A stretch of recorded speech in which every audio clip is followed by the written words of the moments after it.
बिस्मिल्लाहिर्रहमानिर्रहीम। मैं हूँ एडवोकेट नज़ाकत अली मीरानी। मेरी तरफ से सब दोस्तों को अस्सलाम वालेकुम। ये जो मेरा चैनल है वो ADV नज़ाकत मीरानी इस्लामिक स्पीच, इसका पार्ट 2, जिसे पार्ट 1 में मैंने समझाया और मैंने बताया कि फ़िरका न करें, फ़िरकों से बाज आ जाए, फ़िरकों से मुसलमानों का जो इत्तेहाद है वो ख़त्म हो जाता है, टूट जाता है और मुसलमानों का इत्तेहाद आपस में नहीं रहता। अगर हम आपस में फ़िरकों के हिसाब से लड़ते रहेंगे तो हम गैर मुसलमानों के ऊपर हम कैसे गालिब आएंगे या उनको कैसे समझाएंगे, उनको मुतमईन करके अपने इस्लाम में हम कैसे लाएंगे? कभी भी नहीं आएंगे अगर हम आपस में इस तरह लड़ते रहेंगे फ़िरकों के हिसाब से और हम ये कहेंगे कि जो मेरा फ़िरका है वो हक पर है, दूसरा कहेगा मेरा फ़िरका जो हक पर है, बाकी जितने भी हैं जहन्नमी वो दोज़ख में जाएंगे और जो मैं फ़िरका अख्तियार कर रहा हूँ वो मेरा सही है। ये ना करें, ये गलत है, ये गलत है। फ़िरक़ेबाज़ी करना इस्लाम में नाजायज़ी है, जिसे मैंने पहले बताया कि अल्लाह ताला कुरान पाक में कह रहा है, मेरा पार्ट 1 भी देखना, पार्ट 2 भी है, तब जाके आपको बात समझ में आएगी। क्या बताया कि मैंने पार्ट 1 में कि वअत्सिबिल्ला जमिया वला तफरकू, अल्लाह की रस्सी को मजबूत से पकड़ो और जुदा जुदा न होना, वला तफरकू, तफरका न करना। ये आयत हुज़ूर सल्लल्लाहु अलैहि वसल्लम के पास जब अल्लाह तबारक व तआला की तरफ से आई ज़बानी तो बताई हुज़ूर को, हुज़ूर ने हमें बताई। अब ऐसी तशरीह हुज़ूर ने की, हुज़ूर तो नहीं कर रहा था ना तफरका, तो किसको कह रहा है? आयत हुज़ूर के पास आई हमारे लिए, हमें समझाने के लिए, हमारे लिए हुक्म आई है। उस वक्त तो ये मैं पहले के उस वक्त तो ये फ़िरके नहीं थे ना, शिया, देवबंदी, वहाबी, बरेलवी, ये तो मदरसे, मदरसों के हिसाब से बना दिए इतने। अब कराची में कितने मदरसे, पूरे पाकिस्तान में कितने, हर मुल्क में मदरसे, तो इतना फ़िरके कर दो बस। हर कोई अपने अपने अपना मदरसे का नाम लेना शुरू कर दे कि मैं ये हूँ, मैं ये हूँ, मैं ये हूँ। उस ज़माने में इसलिए करते थे, जब ये मदरसे बने थे तो एक दूसरे को बताते थे कि भाई मैं देवबंद मदरसे पढ़ के आया हूँ, मैं फलां से पढ़ के आया हूँ, मैं देवबंदी हूँ, मैं बरेलवी हूँ। इस तरह आपने उनको अकीदा बना दिया, उनको मज़हब बना दिया, उनके फ़िरके बना दिए। बहरहाल मैं इस बात में बाद में आ रहा हूँ, मैं ये कहना चाहता हूँ कि अल्लाह ताला मना कर रहा है और मैंने ये कहा था कि ये इशारा कहाँ जा रहा है, वला तफरकू का। उस ज़माने में तो ये फ़िरके थे ही नहीं, ये मदरसे थे क्या?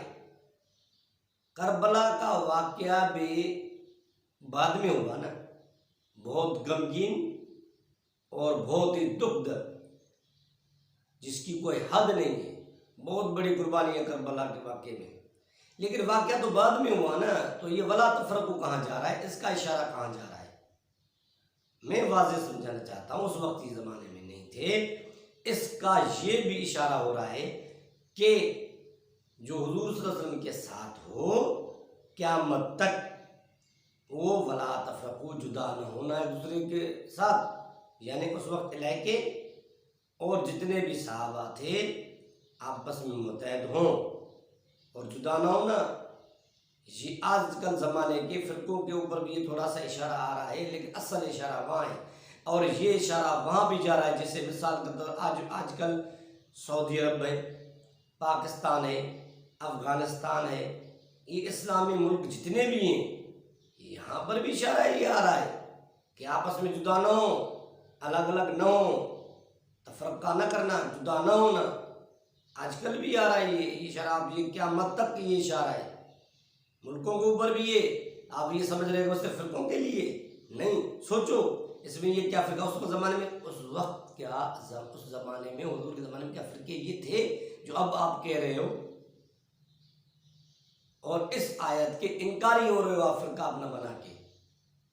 भले आप सच्चे हो, मान रहा हूँ आप अगर सच्चे हो, जो भी कहता है मैं सच्चा हूँ, मेरा फिरका सच्चा, मैं ही जन्नत में जाऊँगा, कोई और नहीं जाएगा, अगर आप ऐसे कहने वाले हो, लेकिन इस आयत के तो इनकारी हो रहे हो ना, इस आयत के इनकारी तो हो रहे हो, फिरका तो कहला रहे हो। वो तफसीलातें बताता हूँ फिरका किस तरीके से जाहिर होता है, ये भी बताऊंगा। लेकिन पहले मैं ये कह रहा हूँ कि ये इशारा कहाँ जा रहा है। ये इशारा फिरकों के ऊपर भी जा रहा है, मुल्की लेवल भी जा रहा है, और इंसानियत के हिसाब से जा रहा है, मुसलमानियत के हिसाब से भी जा रहा है कि मुसलमान हो जितने भी हो, अगर कहाँ जहाँ जहाँ रहते हो, कोई सऊदी अरब में रहता है, कोई पाकिस्तान में, जहाँ रहते हो, वला तफरकू, जुदा ना होना दूसरे से, फिरका भी न करें, मुतहद हो जाए, एक मुसलमान बन जाए, खालिस मुसलमान, बस हम सच्चे मुसलमान हैं। हमारा असल में काम क्या है, हमारा दीन क्या कहता है, हमारे इस्लाम में असल में हकीकत क्या है, हमारे इस्लाम में असली हकीकत रुकन कौन से हैं, हकूकुल्लाह, हकूकुल इबाद, तौहीद, नमाज, रोज़ा, ज़कात, हज, ये बातें असल है हमारी मुसलमानों की।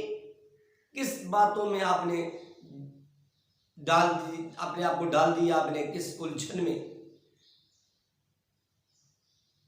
शैतान ने हमसे ऐसे अमल करवा रहा है जिसको हम सवाब समझते हैं,